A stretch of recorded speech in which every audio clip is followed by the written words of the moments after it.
Welcome to History Doc. Welcome back to The Explainer. Today we're diving straight into a deeply harrowing but absolutely essential chapter of Holocaust history, the Stutthof concentration camp. You know, we hear names like Auschwitz or Dachau all the time, right? They're etched into our collective memory. But the story of Stutthof, it's this complex, intensely dark narrative that really demands our attention. We're going to break down its origins, the horrific daily realities, the post-war pursuit of justice, and ultimately the unbelievable resilience of the human spirit. So let's start with a number, 85,000. That is the crucial point to wrap our heads around right away.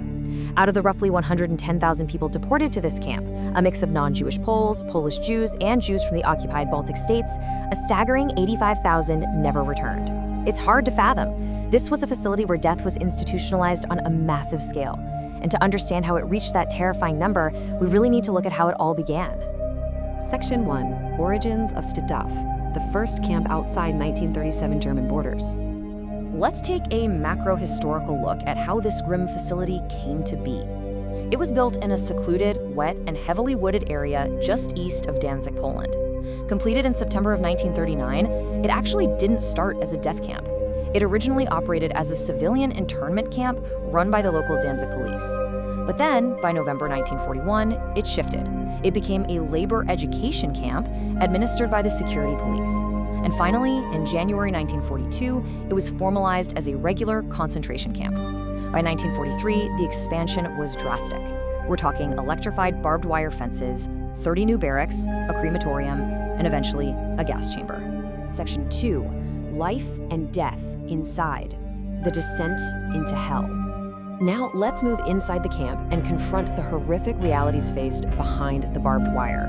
The population here was incredibly diverse, eventually pulling in political prisoners, conscripted laborers, and thousands of Jews who were evacuated from Baltic labor camps as Soviet forces started closing in. The SS used, well, multifaceted methods of extermination. Gassing with Cyclone B did begin in June 1944, but disease and starvation, they were weaponized just as much. Massive typhus epidemics swept through these insanely crowded, freezing, lice-infested barracks during the winters of 1942 and 1944. And if prisoners became too weak from brutal forced labor, like working in local brickyards or the Focke-Wulf aircraft factory, they were either sent straight to the gas chamber or killed by camp doctors using lethal injections right in the infirmary.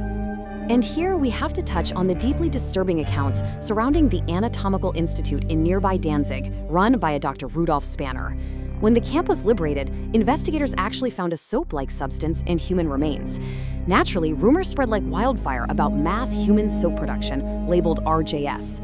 Now, looking impartially at post-war investigations and modern forensic tests, the findings are a bit conflicting. While the evidence points away from large-scale industrial mass production, researchers did conclude that a soap-like chemical was absolutely created from human fat as a byproduct of experimental maceration. It's incredibly grim, but it's a testament to how systematically this regime dehumanized its victims. To truly grasp this history, we have to ground these atrocities in human terms. Take the memory of survivor Marian Kempinski. During a deadly typhus quarantine, her barracks literally became an open graveyard. Her starving mother, reduced to just skin and bones, forced her way out of a jammed window for one reason: to gather snow to hydrate her dying children. A female SS guard spotted her, screamed at her, and threw a stone that hit her squarely in the head. Bleeding profusely, this mother still crawled back to spoon-feed the melted snow to Marian. Marian told her mother she'd rather take poison than watch her suffer like that. But it was her mother's sheer, unbreakable will that kept them alive. These micro-narratives really highlight an unbelievable depth of human love amidst total darkness.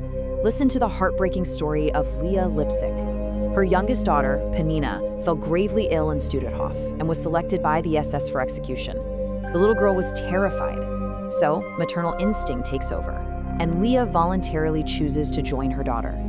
They were put on a boat in the Baltic Sea, where the SS shot everyone on board and sank the vessel. Leah literally sacrificed her own life just so her baby wouldn't have to die alone. Section 3. Evacuation and rescue. The death marches.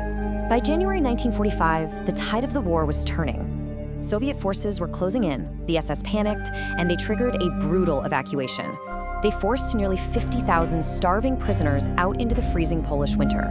And tragically, 1 in 2 of those prisoners died on these brutal death marches. That's 25,000 lives lost just during the evacuation alone. They were marched toward eastern Germany or forced into the Baltic Sea and machine-gunned. But you know what's deeply chilling about the historical records? It wasn't just the SS doing the killing. Indoctrinated German civilians, including Hitler Youth and local militias, actively participated in hunting down and murdering these exhausted, freezing survivors as they marched through their towns. But amidst all this unimaginable cruelty, there was a miraculous moment of rescue. In late April, hundreds of prisoners were forced onto a derelict barge that basically drifted in the Baltic Sea for days without food or water. Then, on May 5th, 1945, literally the exact day Denmark was liberated from German occupation, that barge washed ashore in a small Danish fishing village. There's a Danish memorial stone at that harbor today, and the translation reads, "From hunger and peril, torture and death, they encountered on a foreign shore, in a helping vein and outstretched hand." And that's exactly what happened. The local Danish civilians didn't hesitate for a second. They rushed down to the harbor and found walking skeletons covered in lice, suffering from typhus and dysentery. The townspeople immediately brought bread, milk, and medical care. They were literally hugging these infested prisoners, pulling them back from the brink of death. Because of that immediate, compassionate action, 351 of the 370 prisoners on that barge were saved. Section 4. Facing Justice. The Stutthof Trials. After the camp was liberated by the Soviets on May 9, 1945, the pursuit of justice began. The perpetrators had to be held accountable. This led to 4 major war crime trials held in Poland between 1946 and 1947. Systematically, these special courts dismantled the camp's leadership. Dozens of SS officers, female guards, and kapos, which were prisoners forced to act as brutal overseers, were judged. The evidence of crimes against humanity was just overwhelming, and it resulted in multiple death sentences, including for the camp commandant himself, Johann Pauls. The contrast inside the courtroom during that first trial was incredibly jarring to witness. On one hand, you had guards like Eva Paredes and Gerda Steinhoff weeping openly, pleading desperately for their lives when facing the death penalty. But then, on the other hand, you had others like Jenny Wanda Barkman showing absolute defiance. Prisoners nicknamed her the Beautiful Spectre because of her severe cruelty, and she showed absolutely zero remorse in court. She giggled, she flirted with her prison guards, and she casually arranged her hair while literally listening to testimony about her own sadistic abuses. When the guilty verdict and death sentence were finally handed down to Barkman, her final words were chilling. She said, "Life is indeed a pleasure, and pleasures are usually short." Barkman, Paredes, Steinhoff, and several others were publicly hanged at Biskupia Gokra Hill near Gdansk in July of 1946. Section 5. The Will to Survive. Enduring the Unendurable. Finally, let's pivot to the ultimate resolution of this history. We've talked a lot about the perpetrators, but the true legacy of Stutthof, that belongs to the victims. The profound, enduring human spirit of those who survived is nothing short of miraculous. I really want you to reflect on this for a second. How much suffering can a human being endure and still find the capacity to forgive? How is it even possible to walk out of the gates of hell and build a life?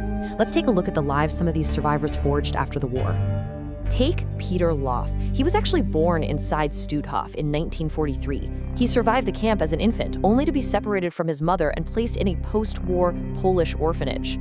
There, he endured horrifying abuse simply because he was perceived as a German child. For years, he was full of hatred, and you can understand why. Yet Peter's journey eventually led him to this profound spiritual healing. He dedicated his life to traveling the globe as an ambassador of reconciliation, publicly forgiving the very people who abused him. It's a true testament to unthinkable resilience. Then there's Judy Meisel. She survived Stutthof and the brutal death marches, though tragically her mother was murdered in the camp. But Judy channeled that immense trauma into a lifetime of action. After moving to the United States, she became a fierce civil rights activist in the 1960s. She dedicated her life to Holocaust education, making absolutely sure the voices of the 85,000 who perished were never, ever silenced. And stories like Francine Galernter's remind us of the enduring power of family. She was ripped away from her family as a child and survived 5 agonizing years in Stutthof. After the liberation, amidst all the chaos of displaced persons camps, she finally found her mother. And do you know how? She heard a woman singing her childhood lullaby. It's incredible. The Nazi regime took millions of lives, but they couldn't permanently sever those deep bonds of family and love. Which brings us to the end of our explainer. You know, the history of Stutthof isn't just a story about monsters. It's about ordinary civilians who became complicit and ordinary heroes who risked everything to help. So take a moment today to ask yourself, if ordinary people could be indoctrinated to commit such atrocities, what is our daily responsibility to actively stand up for the vulnerable right now, today? Because understanding our past in all its terrifying reality is literally the only way we can actively safeguard our shared future. Thanks so much for joining me to explore this history. Keep learning, keep questioning, and I'll catch you in the next explainer. Like this video, share with your friends, and don't forget to subscribe to History Doc.